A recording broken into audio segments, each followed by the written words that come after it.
नमस्कार दोस्तों, स्वागत है आप सभी का मेरे YouTube चैनल किस्सों का कारवां में। मैं हूं आपका दोस्त आनंद और लेकर आया हूं आपके लिए शेखावाटी के इतिहास की एक और कड़ी। जी हां दोस्तों, राव देवी सिंह जी ने बटोट के ठाकुर पदम सिंह जी को बटोट का थाना बिठाया था और कासलीपति के द्वारा करवाई गई चोरियों के लिए अंकुश लगाने के लिए प्रयासरत थे।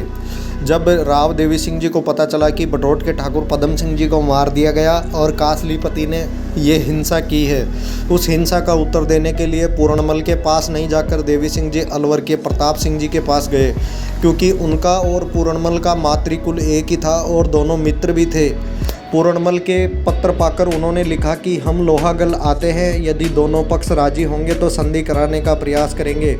अपने वचन के अनुसार प्रताप सिंह जी अलवर लोहागल आए और उनके साथ 2000 घुड़सवार और 6 तोपखाने भी साथ थे। यहाँ उनका आगमन सुनकर देवी सिंह जी सीकर भी मिलने के लिए पधारे और पूर्णमल को बुलाने के लिए कासली दूत भेजा गया।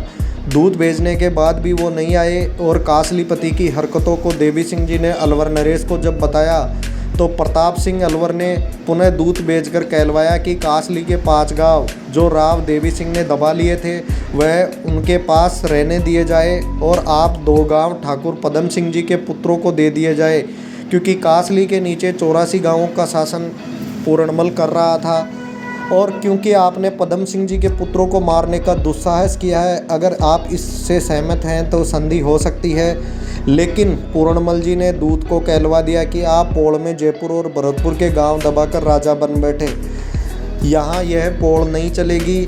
आज तो आप 7 गांव दिलवा रहे हैं, कल को आप कासली देने को कहेंगे। आपकी सम्मति आप अपने पास ही रखिए, मुझे अपने बाहुबल पर भरोसा है। जब ये उत्तर प्रताप सिंह जी को दूत ने आकर के बताया तो प्रताप सिंह जी अलवर का मन बदल करके रख दिया।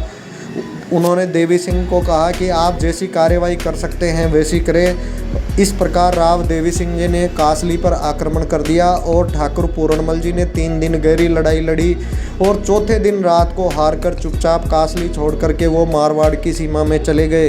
84 गांवों सहित कासली पर पुनः राव जी के शेखावतों का अधिकार हो गया और एक लंबे अरसे के बाद देवी सिंह जी अपने शासन के अंदर ये 84 गांव मिला चुके थे।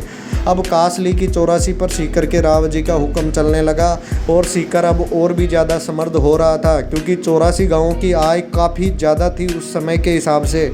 इस लड़ाई के बाद प्रताप सिंह अलवर भी सीकर पधारकर कई दिनों तक राव देवी सिंह जी के मेहमान रहे। राव देवी सिंह जी ने प्रशासन के कई नियम प्रताप सिंह जी से सीखे और लागू किए और सीकर को खेतड़ी मॉडल के हिसाब से बनाना विकसित शुरू किया।